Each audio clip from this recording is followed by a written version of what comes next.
How to change name on AliExpress. Hello and welcome back to our YouTube channel How to Tutorials. In today's video, I'm going to show you how you can change your name on AliExpress. To do so, first of all, you'll need to open your AliExpress application on your mobile device, or if you want to use the website, you can go to the official website of AliExpress, which is aliexpress.com. Once you open it, make sure you are logged into your account. Once logged in this page, at the bottom right, you'll be able to see the profile icon. Tap on your profile icon, and now here at the top left, you'll be able to see the profile icon along with your name. Tap on it. By doing so, you'll be taken to this page. Here, tap on the edit button at the right side of your account name. Once you tap on it, now here you'll be able to locate the name option. At the right side, you'll be able to see your current name. Tap on it. By doing so, a pop-up will appear.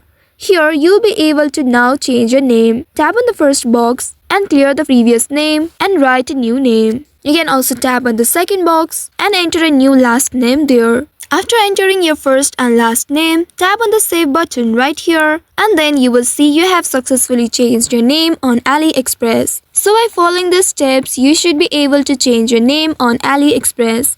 I hope this tutorial was helpful. If yes, don't forget to like, share and subscribe to our channel. Also hit that bell icon to never miss any updates from us. Thank you for watching.